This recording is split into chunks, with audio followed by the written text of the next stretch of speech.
السلام علیکم ورحمۃ اللہ وبرکاتہ۔ ناظرین اکرام، امید کرتا ہوں کہ آپ سب خیریت و عافیت سے ہوں گے۔ ایسار وظیفے میں آپ کا سواگت ہے، استقبال ہے۔ ہم دل سے شکر گزار ہیں کہ آپ اس چینل پر تشریف لے کر آئے۔ آج ہم پھر سے جانتے ہیں ایسار وظیفے میں سورہ یاسین کے بارے میں، سورہ یاسین کی فضیلت و برکت، کہ سورہ یاسین پڑھنے سے کیا ملتا ہے آخرکار، اور سورہ یاسین سننے کے فائدے کیا ہیں، پڑھنے کے فائدے کیا ہیں، اور جو بندہ اس کو پڑھتا ہے تو اس کو فوائد اور اس کے فضائل کیا نصیب ہوتے ہیں، کیا حاصل ہوتے ہیں۔ لیکن سب سے پہلے آپ یہ بات سمجھیں کہ سورہ یاسین جو ہے وہ 22ویں پارے میں شروع ہوتی ہے اور جو ہے 23ویں پارے میں مکمل ہو جاتی ہے۔ سورہ یاسین کو قرآن کا دل بھی کہا جاتا ہے۔ اللہ کے نبی صلی اللہ علیہ وسلم نے ارشاد فرمایا، جس طریقے سے ہر ایک چیز کا دل ہوتا ہے ویسے ہی قرآن کا دل سورہ یاسین ہے، اور سورہ یاسین پڑھنے اور سننے سے 1/3 قرآن پڑھنے کا ثواب عطا کیا جاتا ہے، اور ایک روایت میں آتا ہے کہ 10 کلام مجید مکمل پڑھنے اور سننے کا ثواب بھی نصیب ہوتا ہے۔ تو اللہ کے نبی صلی اللہ علیہ وسلم نے ارشاد فرمایا کہ ہر چیز کا ایک دل ہوتا ہے، اور قرآن کا دل سورہ یاسین ہے۔ جو شخص پڑھتا ہے یا سنتا ہے سورہ یاسین یا لکھتا ہے تو اللہ تعالیٰ پڑھنے والے کے حق میں ثواب 10 مرتبہ کامل قرآن پڑھنے کا ثواب عطا فرماتا ہے۔ یعنی اللہ کے نبی صلی اللہ علیہ وسلم نے ارشاد فرمایا کہ جو بندہ 1 مرتبہ سورہ یاسین پڑھتا یا سنتا ہے تو اللہ تبارک و تعالی اس کو 10 کلام مجید پڑھنے اور سننے کا ثواب عطا فرماتا ہے۔ تو اب آپ سمجھ سکتے ہیں کہ صرف 1 مرتبہ قرآن عظیم پڑھنے میں کتنا وقت لگتا ہے، کتنا عرصہ لگتا ہے، اور انسان ایک کلام مجید کو ایک وقت میں، ایک ہی نشست میں، ایک ہی بیٹھک میں، ایک ہی اوقات میں نہیں پڑھ سکتا۔ تو اسی لیے اگر تم قرآن مجید پڑھ نہیں سکتے، سن نہیں سکتے، تو تمہیں چاہیے کہ سورہ یاسین پڑھیں اور سنیں۔ اس کے فضائل آپ سمجھ سکتے ہیں کہ 1 مرتبہ پڑھنے سے اللہ تبارک و تعالی 10 مرتبہ قرآن مجید پڑھنے اور سننے کا ثواب عطا فرماتا ہے۔ اللہ کے نبی صلی اللہ علیہ وسلم نے ارشاد فرمایا کہ جس مسلمان مرد یا عورت کی حالت نزا میں، یعنی جو وقت مرنے کا ہوتا ہے، اگر کوئی بندہ ہمارا آخری سانسیں گن رہا ہے تو اس وقت میں سورہ یاسین پڑھی جائے تو ہر حروف کے بدلے 10 فرشتے رحمت کے نازل ہو کر صاحب نزا، یعنی جو بندہ نزا کے عالم میں ہوتا ہے، موت کے قریب ہوتا ہے، تو اس کے سامنے صف باندھ کر کھڑے ہوں گے اور اس کے واسطے اللہ تبارک و تعالیٰ کی بارگاہ میں مغفرت کی دعا کریں گے، مغفرت کی التماس کریں گے، اور اس کو نہلانے کے لیے حاضر رہیں گے اور جنازے کے ساتھ چلیں گے۔ سوچے ذرا، جس کے جنازے میں فرشتے شامل ہوں، جس کے مغفرت کی دعا کے لیے فرشتے دعا کے لیے ہاتھ اٹھائیں یا پھر فرشتے دعا کریں، تو اللہ تبارک و تعالیٰ کی بارگاہ میں وہ بندہ کتنا مقبول ہوگا۔ اسی طریقے سے بہت سارے فوائد ہیں۔ اللہ کے نبی صلی اللہ علیہ وسلم نے ارشاد فرمایا کہ اس سورت کو بہت پڑھا کرو، اسے کثرت سے پڑھا کرو، کیونکہ اس میں بہت سارے فوائد ہیں۔ شارحین نے اس حدیث کی شرح میں کہا ہے کہ اگر بھوکا خلوص دل سے پڑھے تو اللہ تبارک و تعالی اپنے فضل سے اس کی بھوک کو دور فرما دے گا۔ اور بھی بہت ساری روایتوں میں اور بھی بہت ساری جگہوں پر لکھا جاتا ہے کہ کوئی بندہ اگر کوئی پریشان ہے تو پریشانی سے نجات کے لیے اگر کوئی پڑھتا ہے تو اللہ تبارک و تعالی اپنے فضل، اپنے کرم سے اس کی اس پریشانی کو دور فرما دیتا ہے۔ اگر کوئی بندہ کمزور ہے اور طاقت و قوت کا حامل ہے، وہ چاہتا ہے کہ میرے جسم میں طاقت و قوت رہے، تو صبح شام پڑھے یا سنے، کسی بھی وقت میں پڑھ سن سکتا ہے، تو اللہ تبارک و تعالی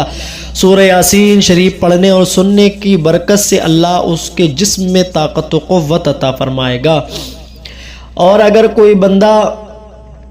خوف زدہ ہے اور اگر وہ خوف سے نجات پانا چاہتا ہے یا غم میں ہے، اس غم سے دور ہونا چاہتا ہے، تو اس کو پڑھے تو اللہ تبارک و تعالی اس کو اس غم سے چھٹکارا عطا فرماتا ہے، اور اس کے دل کو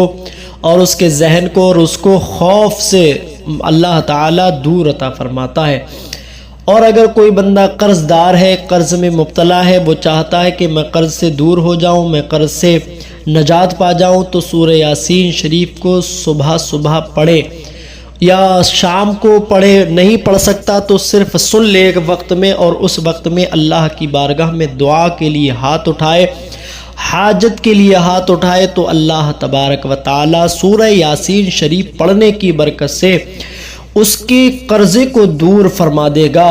اور اس کی حاجت کو پورا عطا فرما دے گا۔ اور جو شخص صبح کو وقت یا شام کے وقت اللہ کی رضا کے خاطر سورہ یاسین پڑھتا یا سنتا ہے تو اللہ تبارک و تعالی اس کو پورا دن یعنی صبح سے لے کے شام تک اپنے حفظ و امان میں رکھتا ہے۔ اب سوچے کوئی اگر اللہ کے حفظ و امان میں ہے تو اللہ کی رحمت سے مایوس نہیں ہوگا وہ، بلکہ شیطان اس سے دور رہے گا، بلائیں اس سے دور رہیں گی، وبائیں اس سے دور رہیں گی، اس سے تمام چیزیں دور رہیں گی، یہاں تک کہ ہر بلا، ہر پریشانی، ہر مصیبت اس سے دور رہے گی۔ اور اگر کوئی بندہ کسی بھی طریقے سے پریشانیوں میں مبتلا ہے، اس پریشانی سے نجات چاہتا ہے، تو اس کو چاہیے کہ صبح صبح سورہ یاسین شریف کو پڑھے یا سنے، تو اللہ تبارک و تعالی ان ساری بلا ببا سے اس کی حفاظت فرماتا ہے۔ اللہ کے نبی صلی اللہ علیہ وسلم نے اور ایک حدیث شریف میں ارشاد فرمایا کہ اپنے مرنے والے وقت جو اوقات ہوتے ہیں اپنی اعز و اقربا کے قرب میں، ان کے نزا کے وقت میں ان کو سورہ یاسین شریف سنا ہوتا کہ اس کی برکت سے اللہ تعالیٰ ان پر رحم کرے اور ان کو اس کا ثواب ملے۔ پڑھتے پڑھتے سنتے سنتے جب ان کی روح قبض ہوگی تو اللہ تعالیٰ ان کے اوپر رحمت کی نظر فرمائے گا، اور اللہ کو اگر یہ ادا پسند آئے تو اللہ ان کی بخشش و مغفرت بھی فرما دے گا۔ اگر کسی میت پر پڑھی جائے تو اللہ تبارک و تعالی اسے عذاب قبر سے محفوظ عطا فرماتا ہے اور اسے سوال و جواب میں بھی آسانی ہوتی ہے۔ اگر میت اہل عذاب سے ہے تو اللہ تعالی اسے عذاب سے نجات بھی فرما دے گا۔ ورنہ میت کی راحت و خوشی اور زیادہ کے لیے، خوشی کے لیے اور اس کی راحت کے لیے، سکون کے لیے اور اس پر رحمت کے لیے سورہ یاسین شریف اس وقت میں پڑھے تو اللہ تبارک و تعالی اس کے اوپر رحمت کی نظر فرمائے گا، فرشتوں کو نازل فرمائے گا، فرشتے اس کے لیے مغفرت کی دعا کریں گے، جس کی وجہ سے اس کی روح جو ہے وہ آسانی سے نکل جائے گی۔ اللہ تعالی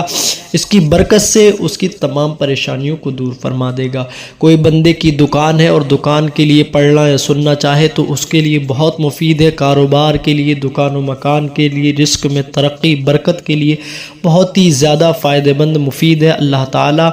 ان کی برکتوں سے ہم سبوں کو سرفراز عطا فرمائے۔ آئیے اب ہم سورہ یاسین شریف پڑھتے ہیں، اس سے پہلے ہماری ایک چھوٹی سی ریکویسٹ جو کرتے ہیں، اچھے سے جلد اپنے بھائی کو سپورٹ کیجئے، ویڈیو کو لائک کریے اور حوصلہ افزائی کے لیے کمنٹس کریے، چینل کو سبسکرائب کر لیجئے، صدقہ جاریہ کے لیے یہ اپنے دوست احباب میں شیئر کر دیجئے تاکہ وہ بھی ان اچھی چیزوں کو سنیں اور وہ بھی اس سے فائدہ اٹھائیں۔ چلیے اب ہم شروع کرتے ہیں، آپ سماعت کیجئے۔ اعوذ باللہ من الشیطان الرجیم، بسم اللہ الرحمن الرحیم،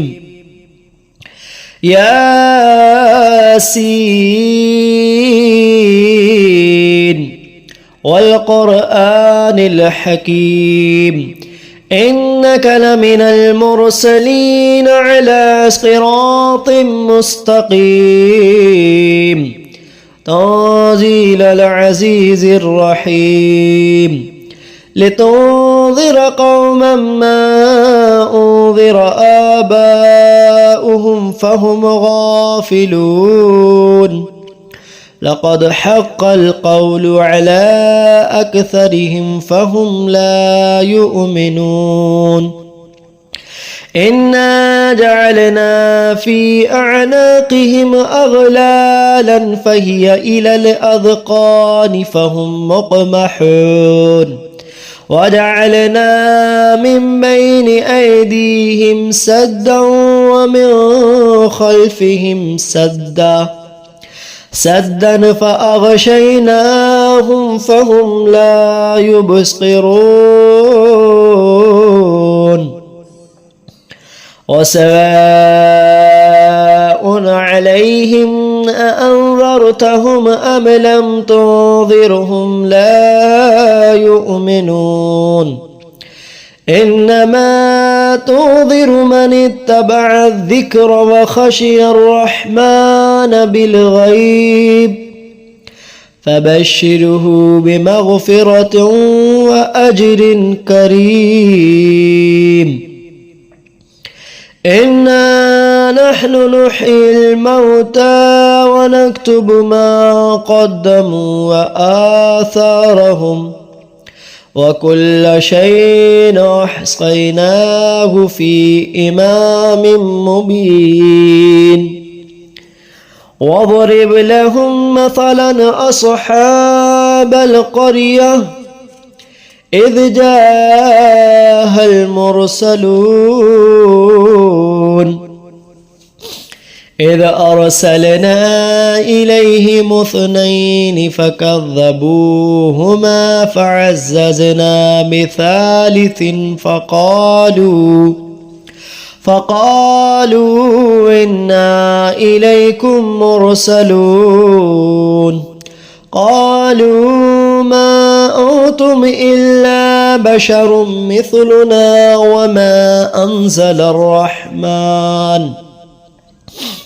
وما أنزل الرحمن من شيء إن أنتم إلا تكذبون قالوا ربنا يعلم إنا إليكم لمرسلون وما علينا إلا البلاغ المبين قالوا إنا تطيرنا بكم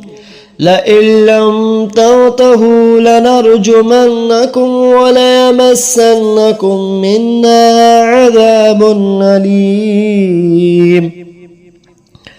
قالوا طائركم معكم أئن ذكرتم بل أنتم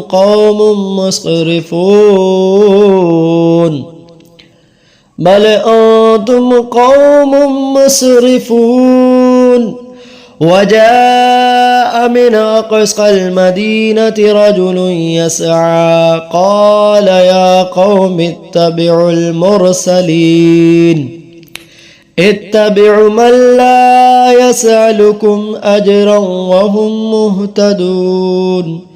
وما لي لا أعبد الذي فطرني وإليه ترجعون أأتخذ من دونه آلهة إن يردني الرحمن بضر لا تغني عني شفاعتهم شيئا ولا ينقذون إني إذا لفي ضلال مبين إني آمنت بربكم فاسمعون قيل ادخل الجنة قال يا ليت قومي يعلمون بما غفر لي ربي وجعلني من المكرمين وما أنزلنا على قومه من بعده من جود من السماء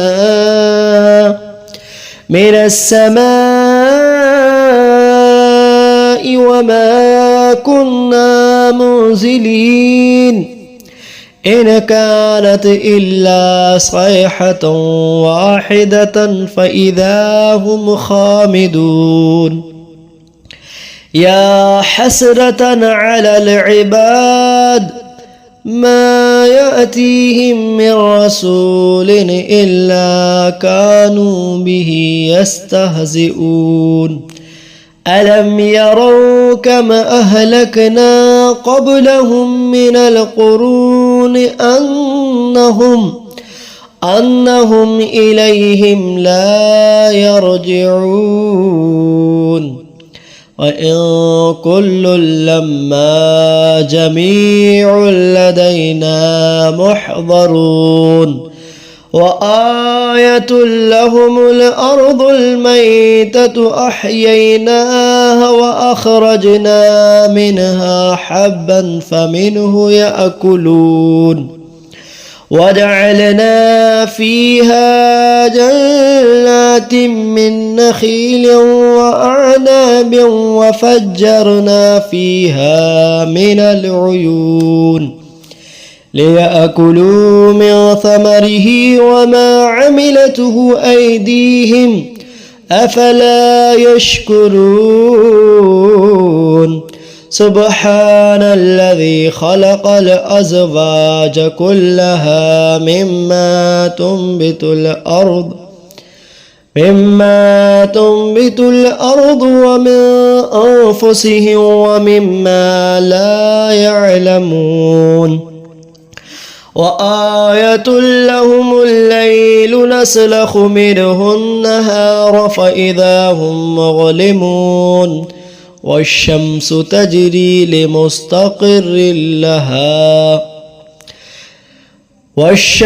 تجري لمستقر لها ذلك تقدير العزيز العليم والقمر قدرناه منازل حتى عاد كالعرجون القديم لا الشمس ينبغي لها أن تدرك القمر ولا الليل سابق النهار وكل في فلك يسبحون وآية لهم أنا حملنا ذريتهم في الفلك المشحون وخلقنا لهم من مثله ما يركبون وإن نشأ نغرقهم فلا صريخ لهم ولا هم ينقذون إلا رحمة منا ومتاعا إلى حين وإذا قيل لهم اتقوا ما بين أيديكم وما خلفكم لعلكم ترحمون وما تأتيهم من آية ربهم إلا كانوا عنها معرضين وإذا قيل لهم أنفقوا مما رزقكم الله قال الذين كفروا للذين آمنوا ونطعم من لو يشاء الله وطعمه إن أنتم إلا في ضلال مبين ويقولون متى هذا الوعد إن كنتم صادقين ما ينظرون إلا صيحة واحدة تأخذهم وهم يخصمون فلا يستطيعون توصية ولا إلى أهلهم يرجعون ونفخ في الصور فإذا هم من الأجداث إلى ربهم ينسلون قالوا يا ويلنا من بعثنا من مرقدنا هذا ما وعد الرحمن وصدق المرسلون إن كانت إلا صيحة واحدة فإذا هم جميع لدينا محضرون فاليوم لا تظلم نفس شيء ولا تجزون إلا ما كنتم تعملون إن أصحاب الجنة اليوم في شغل فاكهون هم وأزواجهم في ظلال على الأرائك متكئون لهم فيها فاكهة ولهم ما يدعون سلام قولا من رب رحيم وامتازوا اليوم أيها المجرمون ألم أعهد إليكم يا بني آدم ألا تعبدوا الشيطان إنه لكم عدو مبين وأن اعبدون هذا صراط مستقيم ولقد أضل منكم جبلا كثيرا أفلم تكونوا تعقلون هذه جهنم التي كنتم توعدون اصلوها اليوم بما كنتم تكفرون اليوم نختم على أفواههم وتكلمنا أيديهم وتشهد أرجلهم بما كانوا يكسبون ولو نشاء لطمسنا على أعينهم فاستبقوا الصراط فأنى يبصرون ولو نشاء لمسخناهم على مكانتهم فما استطاعوا مضيا ولا يرجعون ومن نعمره ننكسه في الخلق أفلا يعقلون وما علمناه الشعر وما ينبغي له إن هو إلا ذكر وقرآن مبين لينذر من كان حيا ويحق القول على الكافرين أولم يروا أنا خلقنا لهم مما عملت أيدينا أنعاما فهم لها مالكون وذللناها لهم فمنها ركوبهم ومنها يأكلون ولهم فيها منافع ومشارب أفلا يشكرون واتخذوا من دون الله آلهة لعلهم يسخرون لا يستطيعون نصرهم وهم لهم جند محضرون فلا يحزنك قولهم إنا نعلم ما يسرون وما يعلنون أولم ير الإنسان أنا خلقناه من نطفة فإذا هو خصيم مبين وضرب لنا مثلا ونسي خلقه قال من يحيي العظام وهي رميم قل يحيي الذي أنشأها أول مرة وهو بكل خلق عليم الذي جعل لكم من الشجر الأخضر نارا فإذا أنتم منه توقدون أوليس الذي خلق السماوات والأرض بقادر على أن يخلق مثلهم بلى وهو الخلاق العليم إنما أمره إذا أراد شيئا أن يقول له كن فيكون فسبحان الذي بيده ملكوت كل شيء وإليه ترجعون آمنت باللہ صدق اللہ العظیم۔ سورہ یاسین شریف مکمل ہوئی۔ اب آئیے مختصر سی دعا کرتے ہیں، اس دعا کو سماعت کر لیں۔ یا اللہ جو ہم نے سورہ یاسین شریف پڑھی ہے، پڑھنے میں سننے میں کوئی غلطی خامی مولا حضور کے وسیلے سے معاف عطا فرما، اسے اپنی بارگاہ میں قبول فرما۔ حضور کے وسیلے سے تمام انبیاء کرام، رسولان اعظام، ازواج مطہرات، عشرہ مبشرہ، جتنے پاک اہل بیت اطہار، صحابہ کرام، صحابہ صحابیات اور صحابہ کہف، اصحاب صفہ کی بارگاہ میں پیش کرتے قبول فرما۔ حضور کے اہل خاندان، رشتہ دار، غوث اعظم، خواجہ اعظم، مدار اعظم، تمام ہی اولیاء کرام اولاد آدم میں جس کا بھی خاتمہ بالخیر ہوا، تمام کی بارگاہ میں درجہ بدرجہ پیش خدمت قبول فرما۔ یا اللہ تبارک و تعالیٰ، جس نے جس مقصد سے پڑھی یا سنی ہے میرے مولا، ہم نے پڑھی، لوگوں نے سنی، یا اللہ ان کے جائز مقاصد میں کامیابی عطا فرما۔ یا اللہ سب کے ہی رزق میں، کمائیوں میں برکت عطا فرما، گھر میں خیر و برکت کے نزول عطا فرما، ہر آفات، بلایات، خطرات، حادثات سے محفوظ عطا فرما۔ جن کے والدین اس دنیا میں مولا، ان کو عمر طویل عطا فرما، ان کا سایہ ہم سب کے سروں پر قائم عطا فرما۔ یا اللہ تو رحمان رحم فرما، تو کریم کرم فرما، اپنے فضل سے، اپنے کرم سے سب کی پریشانیوں کو دور فرما، ایمان، عقیدے، جان، مال، عزت، آبرو سب کی حفاظت فرما۔ یا اللہ ہم سب کو اوپر اپنا فضل فرما، ہم سب کا خاتمہ بالخیر عطا فرما۔ جب دم و آخر ہو یا اللہ لب پر لا الہ الا اللہ محمد رسول اللہ صلی اللہ تعالی علیہ وسلم۔